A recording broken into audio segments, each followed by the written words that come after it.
거룩한 유전 형질 갈라디아서 1장 16절 그를 내 속에 나타내시기를 기뻐하실 때에 예수 그리스도께서 나를 거듭나게 하시기 위해 해결하셔야 하는 문제가 무엇이겠습니까?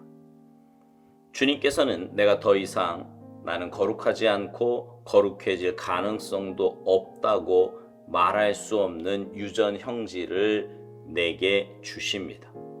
만일 예수 그리스도께서 하신 일이 거룩해야 한다는 말씀뿐이셨다면 주님의 가르침은 절망 외에는 아무 의미가 없을 것입니다. 그러나 예수 그리스도께서 사람을 중생하게 하시는 분으로서 내 안에 주님의 거룩한 유전 형질을 넣으실 수 있는 분이라면 우리는 주님께서 우리에게 거룩해져야 한다고 요구하시는 의미를 알기 시작합니다. 구속은 예수 그리스도께서 주님 안에 있었던 유전적인 성향을 우리에게 넣어주시는 것을 말합니다. 주께서 주신 모든 기준은 우리 안에 넣으신 그 성향을 전제로 말씀하신 것입니다. 내 입장에서 결정해야 할 일은 예수 그리스도의 십자가상에서 하나님께서 내리신 나의 죄에 대한 판결에 동의하는 것입니다. 거듭남에 대한 성경의 가르침은 어떤 사람이 영적으로 절박해질 때 하나님께서 성령을 그의 영에 넣으실 것이라는 사실입니다. 그 사람은 개인적인 영이 하나님의 아들의 영에 의해 힘을 얻게 되면서 그 사람 속에 그리스도의 형상을 이루기까지 됩니다. 구속의 영적인 기적은 하나님께서 내 안에 새로운 성향을 넣으실 수 있다는 것이요, 나는 완전히 새로운 삶을 살 수 있다는 사실입니다. 내가 절박하게 되어 나 자신이 한계를 알게 될 때 예수님께서 너희에게 복이 있나니라고 말씀하십니다. 그러나 나는 절박한 그곳까지 가야 합니다. 내가 그 필요를 의식하지 않는 한 하나님께서는 예수 그리스도 안에 있었던 그 성향, 곧 책임있게 순종하는 존재를 내 안에 넣으실 수 없습니다. 한 사람에 의해 죄의 성향이 전 인류에게 들어온 것 같이 다른 사람에 의해 성령께서 전 인류에 들어오셨습니다. 구속은 죄의 유전으로부터 내가 구원받을 수 있다는 것이요, 예수 그리스도를 통해 흠 없는 유전, 곧 성령을 받을 수 있다는 것입니다.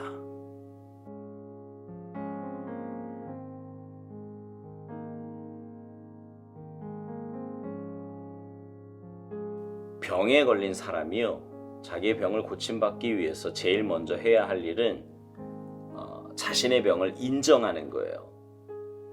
자신이 지금 병에 걸려서 아프다는 사실을 인정해야 의사를 찾아 병원에 가기도 하고 약국에 가서 약을 사 먹기도 하는 것입니다. 만일 자신은 병에 걸리지 않았다고, 나는 원래 이렇다고 하면서 고집을 부린다면 그 병을 고침받기란 어려워질 수밖에 없습니다. 영적으로도 그렇습니다. 우리가 주님의 은혜를 받기 위해서는, 죄 씻음 받고 거듭나기 위해서는 우리의 죄를 먼저 인정해야 합니다. 나는 죄 가운데서 태어났고 죄를 지으며 살 수밖에 없는 연약한 존재이고 나는 본질상 진노의 자녀였다고 하는 사실을 인정해야 합니다. 그래야 주님의 십자가 은혜를 사모하게 되고 죄 씻음 받기를 소망하게 되는 것입니다. 오늘 묵상의 제목은 거룩한 유전 형질입니다. 우리 안에는 거룩이 존재하지 않습니다. 우리 스스로는 거룩해질 수도 없는 존재입니다. 만일 주님께서 우리에게 너희 스스로 거룩해야 한다고 말씀하신다면 우리는 절망할 수밖에 없을 것입니다. 그러나 주님은 그렇게 하지 않으셨습니다. 오히려 이 땅에 오셔서 십자가 지심으로 우리의 죄 문제를 해결해 주셨고, 누구든지 그 십자가의 사랑을 받아들이기만 하면 거룩의 출발점에 설 수 있는 은혜를 주셨습니다. 제가 거룩의 출발점이라고 표현한 이유는요, 거듭났다고 해서 거룩한 모습으로 변화되는 것이 아니기 때문입니다. 거듭나서 주님을 마음에 모시면 주님께서 우리에게 성령님을 선물로 주십니다. 그리고 그 성령님의 인도하심 따라 순종하며 살면 우리의 삶은 거룩한 삶으로 변화되어 가는 것입니다.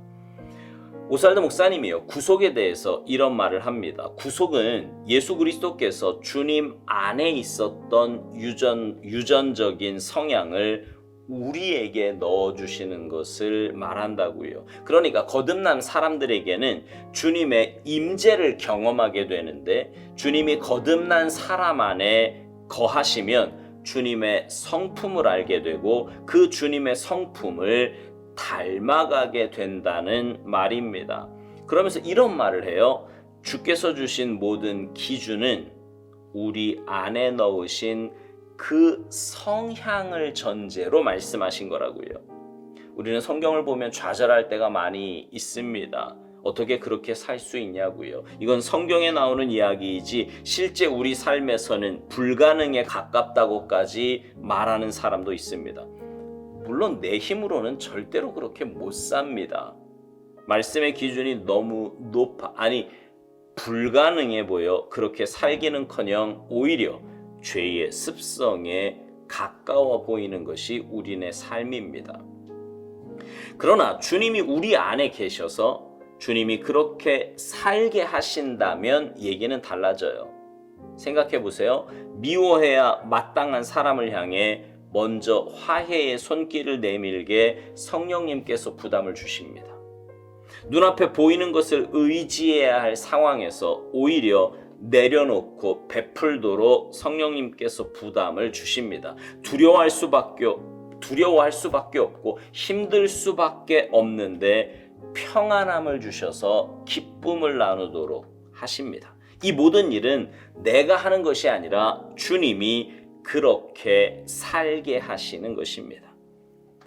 오해하지 말아야 할 것은 성령님이 우리를 로봇처럼 조종하신다는 말이 아닙니다. 주님의 인도하심에 순종할 때 주님의 주인 되심을 고백하며 주님의 말씀을 받아들일 때 주님께서 그렇게 역사하신다는 말입니다. 이 모든 일의 시작은 주님의 은혜로 다시 태어남, 즉 거듭남입니다. 거듭남. 오스왈드 목사님은요, 거듭남에 대해서 이렇게 말합니다. 거듭남에 대한 성경의 가르침은 어떤 사람이 영적으로 절박해질 때 하나님께서 성령을 그의 영에 넣으실 것이라는 사실이라고요. 그 사람의 개인적인 영이 하나님의 아들의 영에 의해 힘을 얻게 되면서 그 사람 속에 그리스도의 형상을 이루기까지 된다는 것입니다. 그렇습니다. 이런저런 이유로 주님을 찾게 되고 주님 앞에서 가난한 마음으로 서게 됩니다. 그러면 주님은 그동안의 모든 삶을 당신의 보혈로 지워주시고 우리를 새롭게 하시고 우리 안에 거하십니다. 그리고 주님의 전적인 은혜로 주님을 닮아가기 시작합니다. 그리스도의 장성한 분량에까지 자라게 되는 거예요. 이건 그야말로 기적입니다.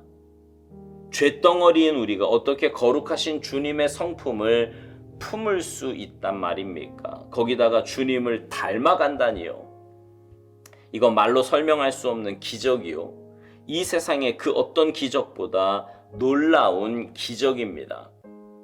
오살드 목사님이 이런 중요한 말을 합니다. 나는 절박한 곳까지 가야 하는데 내가 그 필요를 의식하지 않는 한 하나님께서는 예수 그리스도 안에 있었던 그 성향, 곧 책임있게 순종하는 존재를 내 안에 넣으실 수 없다는 것입니다. 그렇습니다.